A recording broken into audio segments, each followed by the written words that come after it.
Hi there, this is Manny with Classic Auto Repair. I have an update on the 80MG. Did some initial diagnostics and road testing to kind of figure out what's going on with the car. First thing was the electric fans are bad on this front of the radiator. It's got a bad shafts on the bearings, and they were causing too much load, which was overloading the circuit. I replaced the radiator electric fan with a new 16-inch high moving volume fan, which puts a low drag. Connected a new relay, heavy duty waterproof relay, and wired it into the ignition circuit. So when the ignition key is on, the electric fan comes on. That cools the radiator as you're driving it. So everything is good and working the way that it should. And I bypassed all the old sensors and old stuff from the old system to make sure that it would be reliable. All right, so got that figured out. Then I went to start it and drive it, and had a big metal on metal noise. And that metal is coming from your water pump. The water pump here, as you can see, the pulley is moving. See if I can get it to, there we go. So if you look closely, you'll see it. You'll see the pulley moving, and it's not supposed to do that. That means the bearing shaft inside of the water pump is worn out, and we'll need to replace the water pump here. So that means draining the radiator fluid, pulling the front of the motor out, and getting those parts off and putting the new one on there. Also noticed that during my my testing, the temperature when the car wasn't even running was registering hot, and I believe that's your sending unit right here.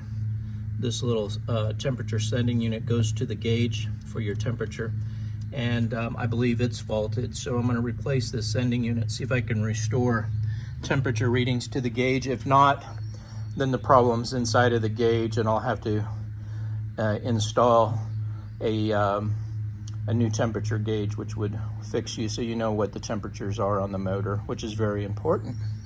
All right, so made those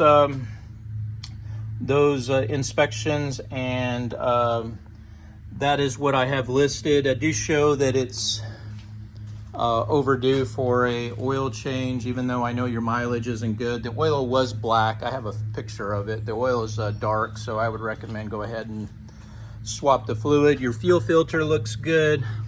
I adjusted the carburetor base idle up a little bit. It was a little too low, and I'll continue to see if it needs any tuning once I complete a complete road test on it. I just haven't been able to do that yet with this mechanical failure on the cooling system. Also addressed your concerns on the radio. It's working fine. It was just a user setting. So key turns to on, and now you get your welcome screen, and the radio turns on. So the way it was if you hold down this round button right here, there's two buttons. The one on the left, if you hold it down, it turns off the radio. It says bye. So when you turn the car off and turn it on, it's not going to come on because it's still in the off position because it was turned off. So to turn it back on, you just hold this down until you see the hello coming up. And then it goes to Bluetooth, and Bluetooth is for your phone connection. That's why you're not getting any sound out of it. To get it to switch, all you do is just push this button again, goes to auxiliary, and then one more time goes to your radio.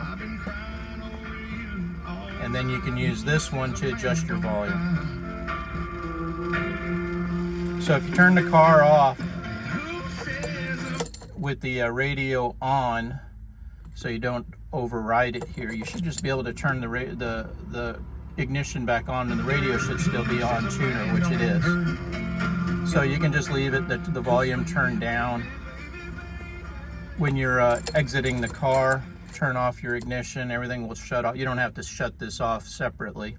And then when you turn your key back on, it'll automatically go where you want it to.